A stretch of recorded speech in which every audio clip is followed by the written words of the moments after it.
નમસ્કાર વહાલા વિદ્યાર્થી મિત્રો, હું મિત્ર પ્રકાશ કંજરા યુટ્યુબ ચેનલ તમારું સ્વાગત કરું છું. મિત્રો, ધોરણ 10 બેઝિક મેથ્સમાં ગણિત માર્ચ 2025નો ક્લાસ નંબર 7 છે. સોલ્યુશન કરીએ છીએ મિત્રો. પાર્ટ બીમાં ક્વેશ્ચન નંબર 25 થી 37માં ક્વેશ્ચન નંબર 26 આપણે આગળ જોવાનો છે. શું છે જોઈશું, અને આ પહેલાં ચેનલ સબસ્ક્રાઈબ કરી દો જેથી કરી તમને ક્લાસ અગાઉના અગાઉ મળતા રહે મિત્રો. તો ચલો, શું છે ક્વેશ્ચન નંબર 26? શું કહે છે? દ્વિઘાત બહુપદીના શૂન્યનો સરવાળો અને શૂન્યનો ગુણાકાર અનુક્રમે -3 અને 2 હોય તો તેવી દ્વિઘાત બહુપદી બનાવો અથવા તો તમે એને સમજાવો. આવા પ્રકારના પ્રશ્નો છે. માત્ર ને માત્ર બેટા 2 માર્કમાં પૂછ્યો છે, પરંતુ આપણે આગળ 2 માર્ક મેળવવાનો પ્રયાસ નથી કરવાનો. શું કરવાનું છે? આપણે આવા દાખલા જો બીજા પૂછાઈ જાય તો કેવી રીતે સોલ્વ કરવાનો છે એ પણ જોવાનું છે મિત્રો. તો ફૂલ સ્ક્રીન ઉપર તમારું ફોકસ રાખજો. સ્ક્રીનશોટ પાડો તો સ્ક્રીનશોટ પાડી લેજો, અને તમારે નોંધ કરવી હોય તો નોંધ પણ કરી શકો છો મિત્રો. ચલો શરૂ કરીએ. સૌથી પહેલાં મિત્રો જુઓ શું છે વસ્તુ. આપણે કહે છે કે દ્વિઘાત બહુપદીના શૂન્યો. તો દ્વિઘાત બહુપદીના શૂન્ય જોઈ અને એમાં શું કીધું? શૂન્યનો સરવાળો કીધો છે. તો લખો બેટા, આગળ શું તમે શું લખી શકો છો? શૂન્યનો સરવાળો બરાબર શું હતું? આલ્ફા પ્લસ બીટા બરાબર શું હતું બેટા? -b/a. શું હતું? b/a. ચલો, શૂન્યનો ગુણાકાર કે બેટા શું કે?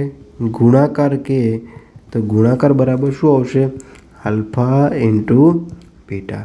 શું આવશે? Alpha into beta. એટલે શું આવશે? c/a. આપણને આ બંને ફોર્મ્યુલા યાદ હોવા જોઈએ. ચલો, હવે આનાથી ગણતરી આગળ જશું આપણે મિત્રો. શું કીધું છે? તો આપણને શું કીધું છે? કેટલા આપે છે? સરવાળો કેટલો કીધો છે બેટા? -3. અને ગુણાકાર કેટલો કીધો છે બેટા? 2 કીધો છે. શું કીધું છે? 2 કીધો છે. ચલો, આટલી ખબર પડી ગઈ. તો આપણું ફોર્મ્યુલા શું હતું? એ ફોર્મ્યુલા જોઈ લે બેટા, કે x² માઇનસ જે સમ હોય એટલે કે સરવાળો હોય તો સમ x અથવા તો વત્તા પ્રોડક્ટ એટલે કે જે આપણી બે પ્રોડક્ટ છે એને આપણે શું કરીને 0 કરતી બેટા. આ આગળ શું છે? આપણું ફોર્મ્યુલા છે. શું છે બેટા? આપણું સૂત્ર છે. બેટા હું ઇંગ્લિશ લખવાનો પ્રેફરન્સ કરીશ. કેમ કે હું બેટા ઇંગ્લિશ મીડિયમમાં ભણેલો છું, જેથી કરીને જે મારું કોલેજ બેકગ્રાઉન્ડ છે બેટા ઇંગ્લિશ મીડિયમમાં છે, એટલા માટે. હું ગુજરાતી માધ્યમનો જ વિદ્યાર્થી છું. તો ખાસ કરીને ફોર્મ્યુલા તમારે યાદ રાખવાનું છે.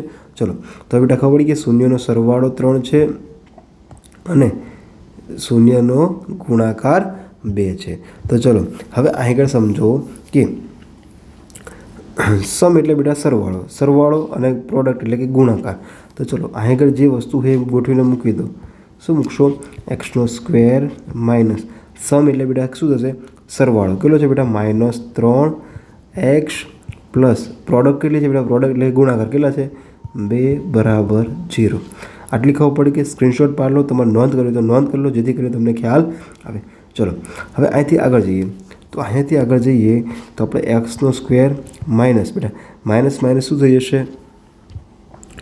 માઇનસ શું થઈ જશે બેટા? પ્લસ થઈ જશે. 3x + 2 = 0.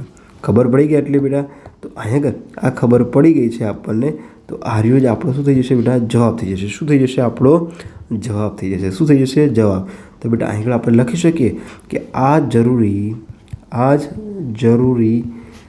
દ્વિઘાત બહુપદી છે. શું છે? દ્વિઘાત બહુપદી છે બેટા. આપણો શું થઈ ગયું બેટા? આ ફાઇનલ આન્સર થઈ ગયો. ઓકે બેટા, 2 માર્ક રોકડા. શું છે બેટા? 2 માર્ક રોકડા. તો આગળ આ રોકડા માર્ક મળે છે, સાહેબ શીખવાડે છે. તો બેટા આ ચેનલને સબસ્ક્રાઈબ કરી દો, જેથી કરીને તમને સંપૂર્ણ 2017થી લઈને જે આવનારી તમામ પરીક્ષાના પેપર સોલ્યુશન આપણે આ પ્લેટફોર્મ પર કરીશું. તો મિત્રો, ચેનલને સબસ્ક્રાઈબ કરો, જેથી કરીને તમે આગળ સાચું અને સરળતાથી શીખી શકો મિત્રો.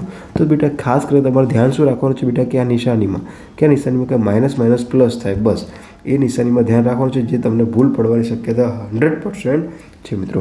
તો ચલો, આનો સ્ક્રીનશોટ પાડી લો, ક્લાસને પૂરો કરો, અને આના પછીનો ક્લાસ આવે એ પણ જોવાનો પ્રયાસ કરો મિત્રો. જય હિન્દ, જય ભારત.